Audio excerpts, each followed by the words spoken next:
Les gars, est-ce que ça vous arrive d'aller au théâtre des fois ou pas ? Transition de... Écoute, on a quand même beaucoup digressé, certes, sur l'animation japonaise, mais aussi sur les œuvres cinématographiques. Donc, est-ce qu'on pourrait pas, justement, intituler ce podcast, finalement, le fait de décrypter un petit peu l'art au fur et à mesure du temps, parce que quand tu y penses, quand vous y pensez, aujourd'hui, on a 10 arts différents, et parmi ceux qu'on a évoqués tout à l'heure, on a le manga qui est devenu le 9e art, le 7e art, bon, pas besoin de le citer, hein, c'est bel et bien le cinéma, et on en a un 10e depuis très peu de temps qui est le jeu vidéo. Moi, je vais vous parler du 5e art qui est celui du théâtre. Voilà. C'est pas le C'est 6e, celui. peut-être ? Non, je crois que c'est le 5e. Le 6e, c'est quelque chose comme toutes les littératures. Que j'avais la 4e. liste tout à l'heure des arts. Ça se vérifie. Je vais faire une Ça se transition. vérifie. Je te préviens, si tu m'as niqué ma transition. Si tu me défonces ma transition là. Coup de Ah, théâtre. ouais, du c'est coup. ça. Littérature, Lol. c'est 5e. Poésie ou dramaturgie. En tout cas, d'après Wikipédia. Après, je sais pas Aïe. si la source est bonne. Et 6e, c'est art de la scène, théâtre, danse, mime et cirque. Aïe. Coup dur pour Raphaël. Pour le Allez. joueur francophone. Franco-moldave. Oui, eh ben écoute, c'est pas grave. Je vais refaire la transition. Je vais pas la refaire. Je vais Enfin pas la donc cette refaire. transition et dit que c'est le 6e art et non pas le 5e art. Et donc du coup, je vais vous parler, comme je le disais tout à l'heure, du 6e art. Du coup, enfin, en particulier, un petit quiz. Alors, je le rappelle, le dernier podcast, on avait parlé ensemble de phrases célèbres, de personnages historiques. Et bien là, j'ai un petit peu farfouillé les programmes de théâtre et les pièces pour pouvoir essayer de ressortir des répliques de pièces que je vais essayer de vous faire deviner. Alors, il y en a certaines qui sont très célèbres, c'est pourquoi j'ai pas pris les plus célèbres, mais les 2e ou les 3e, et au fur et à mesure du temps, si jamais vous n'avez pas d'indice, je vais vous donner, si vous n'avez pas de réponse, je vous donnerai des indices. Donc, on va commencer par une plutôt simple, et je vous rappelle, juste très simple, comment est-ce qu'on compte les points? Eh ben, 1 point pour la pièce de théâtre, et 1 point pour le dramaturge. Du coup, si je vous dis, je commence en... je vais essayer de mettre l'intonation aussi, parce que c'est ça, hein, je crois qu'on a tous fait du théâtre. Je sais pas toi, Maxime, mais quand il y avait Alex, on Pas avait vraiment, non. Pas toi, ben c'est pas grave, Bah tant tu pis. connais sans doute certaines de ces répliques quand même. Alors, Bon, voilà, je sens que Mika va se rattraper Ouais. par rapport aux autres. je pense que Marc aussi sera pas mal. Et je fonde tous mes espoirs sur toi, Maxime. S'il te plaît, non. Alors, si je vous dis orage, au désespoir, ô vieillesse ennemie. Ô vieillesse, ennemi, n'ai-je donc tant vécu que pour cette infamie, le Cid de Corneille. C'est tout à fait, c'est le Cid de Corneille, effectivement, bravo. C'est ça, en plus il marque 2 points d'un coup. Je suis tombé sur le seul truc que je connais. Tu dis ça, mais Alors, tu vas est-ce tous que vous le vous faire. rappelez un peu parce que il y a certaines de ces pièces qui étaient un petit peu des impératifs quand on était au collège, voire même au lycée. Est-ce que vous vous rappelez un petit peu du contexte de cette réplique? Alors, je l'ai lu. Du Cid Mais après, pour c'est le la quai, guerre civile entre le roi d'Aragon et le roi de Castille, non, c'est ça ? Enfin, guerre civile, je sais pas si on peut parler de guerre civile, mais... Oui, il y a un conflit, effectivement. Alors, la réplique, elle vient... Il y a sous couvert de En Reconquista, fait, un peu, non ? c'est surtout une querelle familiale. Le monologue, il vient d'un personnage qui s'appelle Don Diego, et ça vient de l'acte 1, scène 4. C'est-à-dire que Don Diego, il essaie de marier son fils, qui s'appelle Rodrigue, à Chimène, la fille de Don Gomez. Donc, du coup, c'est 2 Don, 2 pères, qui veulent faire un mariage. Par contre, il va y avoir un problème, c'est que ce dernier, donc Don Gomez, il est jaloux parce que Don Diego est devenu le favori du roi à la nomination en tant que précepteur du prince. Et pour cela, il trouve ça injuste, et donc il va le gifler. Et donc, du coup, Don Diego, le problème, c'est qu'il est alors trop vieux pour se venger. Il demande à son fils de le faire à sa place. Vous voyez où ça va venir? En défiant le père de sa bien-aimée en duel. En gros, pour sauver l'honneur de son père, il doit tuer le père de sa promise. Génial. L'honneur passant avant l'amour, quoi. Il tue donc du coup Don Gomez et retrouve par la suite sa promise qui, en apprenant la nouvelle de la mort de son père, par son amant, lui dit en ces mots la fameuse réplique la plus célèbre qui est « Va, je ne te hais point ». Ah bah je ne te hais point. Ah oui, c'est vrai.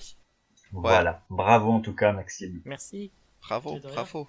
On va passer à la deuxième, du coup. Moi, monsieur, si j'avais un tel nez, il faudrait Ah, sur le champ Cyrano. que je l'amputasse. C'est Cyrano de Bergerac. Allô. Oui, Et c'est de Montrostan. Oui, bien joué Marc. oui, alors Mika a dit, effectivement. Mika, il a dit Cyrano, et effectivement, Et Marc a dit Tout à Edmond fait. Rostand. Excellente tirade. Bravo. D'ailleurs, le film est très bien. Et oui, le film, d'autant plus avec, si je me souviens, Depardieu, c'est ça? Oui, mais également le film Edmond Rostand. Ah, je le connais pas le Ah film. oui, il y a le film Edmond aussi qui est très très sympa, qui est sorti il y a 1 ou 2 ans, je crois, qui retrace toute la création de Je ne savais pas la pièce, mais sous couvert presque d'une pièce en fait. Donc il y a une sorte d'inception de pièce. Oui, bah justement, je vais en parler. Parce qu'à la base, c'est l'œuvre qui veut ça. Hein. En fait, c'est la phrase, elle se trouve dans un des plus célèbres monologues du coup du théâtre français du 17e. Donc il s'agit bel et bien de Cyrano de Bergerac, d'Edmond Rostand. Et c'est, comme on vient d'en parler, d'une mise en abîme. Autrement dit, la scène, elle vient la réplique vient de l'acte 1, scène 4. La pièce commence dans un hôtel où une pièce de théâtre va être jouée. C'est vraiment la mise en abîme qui se trouve là. Donc du coup, on entrevoit le personnage de Roxane, qui est une femme assez distinguée, et qui va faire d'ailleurs graviter bon nombre de personnages autour d'elle, qui la désirent en secret ou au grand jour. Et un mariage avec le vicomte de Valvert est sur le point de se faire, avec Roxane justement. Et lorsque la pièce commence, Cyrano en profite pour, là comme ça, de manière, c'est pas forcément stipulé au départ, mais en profite pour régler ses comptes personnels avec le premier acteur qui rentre en scène de la pièce. À leur montée du coup sur scène, et ce qui déplaît du coup au vicomte, qui prend à partie Cyrano, et du coup Cyrano va répondre, parce que j'ai oublié de vous dire au départ, c'est que Cyrano était le cousin de Roxane, donc il ne voit pas vraiment leur future union du bon oeil, et c'est pourquoi il commence à prendre parti le vicomte sur le physique, et du coup sur ce qu'il y a de plus protubérant sur sa face, son nez. Donc il s'amuse à décrire les moindres imperfections, sur plusieurs intonations d'ailleurs, descriptif, admiratif, etc., dans le but de le discréditer. Et cela passe par le célèbre c'est un roc, c'est un pic, c'est un cap. C'est une péninsule. Tout à fait. Bravo. Ça, c'était le deuxième extrait. Ensuite, au voleur, à l'assassin, je me meurs, je suis mort, Molière, et c'est le fourberie de... Non, c'est l'avare. Marc. Oui, c'est l'avare, tout à fait. L'avare de... Molière. Ah oui, quand même. Je sais plus si vous l'avez dit. Si, je l'ai dit au tout début. Vous avez parlé. Alors, c'est Molière, c'est les fourbes... non, c'est l'avare. Ouais, je t'accorde quand même le point. Effectivement, c'est Harpagon qui dit cela. Si vous voulez toujours retrouver, je vous le dis, c'est dans l'acte 4, scène 7. En effet, du coup, la très célèbre cassette de 10 000 pièces d'or a disparu. Et en fait, il s'agit d'un vol réalisé par un personnage qui s'appelle La Flèche. C'est le valet de Cléante qui n'est autre que le fils d'Harpagon. Et ce larcin a eu lieu parce qu'Harpagon ne souhaite pas voir son fils se marier avec la femme qu'il désire. Forcément, il y a toujours des problèmes de famille. Or, le problème, c'est que cette femme qu'il désire, lui, Harpagon, elle aime son fils. Et c'est réciproque. Alors du coup, pour que son père soutienne son mariage, le valet de Cléante subtilise la cassette. Et puis au fur et à mesure de la pièce, au final, on s'aperçoit que oui, Harpagon accepte, mais tant qu'il n'a rien à payer, ça lui va finalement, il finit tout seul avec sa cassette, donc la moralité est toujours de l'avare. Finalement, on se rend compte aussi qu'ils n'ont pas de magnétoscope. Et non, pas encore. C'est quand même dommage, parce que il cherche sa cassette toute la journée, mais il a rien pour la lire. Oui, voilà, c'est ça. Même dommage. Alors, quatrième extrait. Celui-ci, je sais pas si vous allez le trouver tout de suite. En fait, c'est ou l'un ou l'autre. Soit vous le trouvez tout de suite, ou alors on va ramer un peu. Ou alors vous ne le trouverez jamais. Alors, renie ton père et abdique ton nom, ou si tu ne le veux pas, jure de m'aimer, car seul ton nom est mon ennemi. Roméo et Juliette, Shakespeare. Bien joué, tout à fait. Oh, il est fort, il est fort. C'est la plus célèbre scène d'ailleurs. Roméo, c'est la scène, Roméo. Tout à fait, du balcon. De l'acte 2, scène 2, c'est-à-dire que Roméo, il vient de quitter le bal avec ses amis, qui est accueilli par les Capulets. Il s'éclipse, du coup, il laisse ses amis, et il veut observer Juliette. Et donc, du coup, il coupe par les jardins, il se rapproche de ses appartements, et le petit voyeur d'ailleurs, en passant, il la voit sur le balcon. Et ainsi commença les problèmes de leur idylle tragique, parce que vous le savez, aucun Montaigu ne peut se lier d'amour avec un Capulet, et vice-versa. Et ça mène à une tragédie, sans doute la plus célèbre du théâtre. Alors qu'à la base, c'est juste une vulgaire histoire de cul, C'est quand même fou, Mais oui, romancé quand même. Oui, mais à l'époque, ça allait loin, les histoires de cul. Ah, on rigolait pas avec les histoires de cul, Non, et puis c'était quand même beaucoup plus romancé que ce qu'on a aujourd'hui. Oui. Alors, cinquième extrait. Par ma foi, il y a plus de 40 ans que je dis de la prose, sans que j'en susse rien, et je vous le suis le plus obligé du monde de m'avoir appris cela. Alors c'est Monsieur Jourdan, c'est du Molière encore, oui. Et c'est dans Le Misanthrope ? Non. Le Bourgeois gentilhomme. C'est ça, tout à fait. Pièce d'ailleurs qu'on a vue avec Alex et Marc il y a 2 ans à Orniac, avec la troupe qui venait faire des représentations toutes les années. D'ailleurs, si vous avez l'occasion de les voir, Je ne sais plus comment il s'appelle, mais c'est une très bonne troupe de théâtre et on avait passé un agréable moment.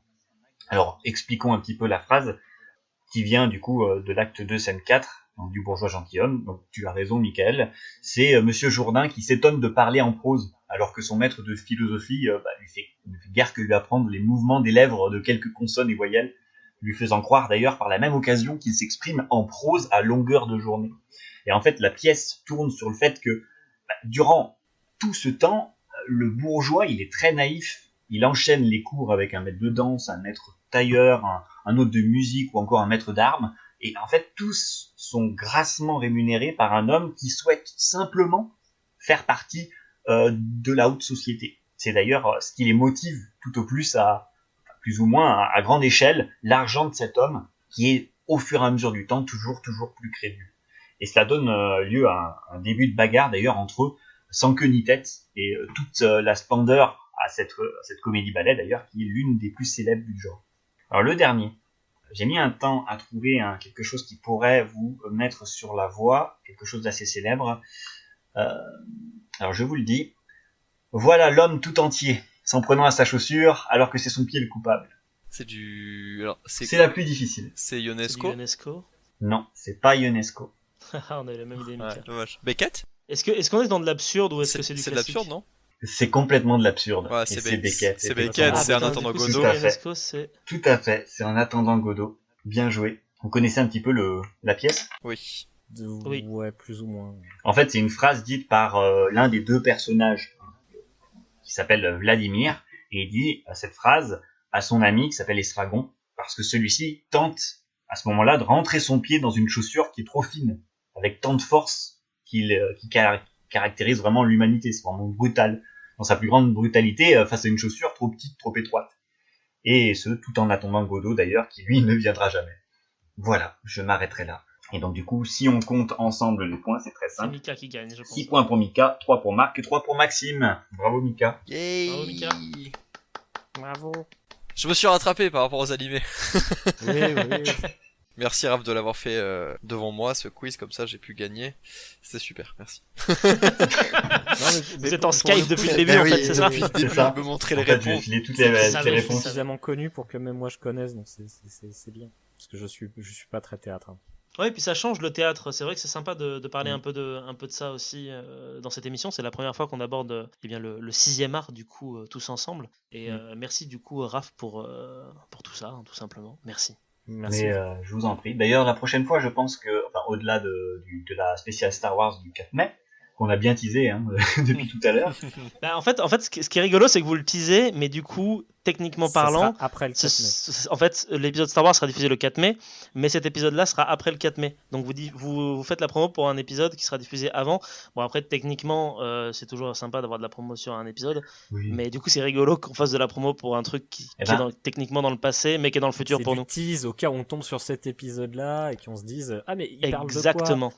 La prochaine intervention que je pourrais avoir, je reparlerai du théâtre, mais une autre question. Une grande question qui concerne le théâtre. J'en dirai pas plus. Il va nous parler des Istrata, il va nous parler des hommes et des femmes, ça va être super. Ah, c'est fantastique. Ah, j'adorerais que tu nous parles de l'Isistrata. Extraordinaire. Si vous vous êtes autant amusé que nous en écoutant cette vidéo, moi je vous conseille très fortement d'aller checker un petit peu partout sur la chaîne parce que vous y trouverez plein de jeux similaires, d'autres jeux un petit peu différents également. Quoi qu'il en soit, moi je vous propose de vous abonner, de partager, de mettre un petit pouce bleu et de nous suivre sur les réseaux sociaux. À très bientôt.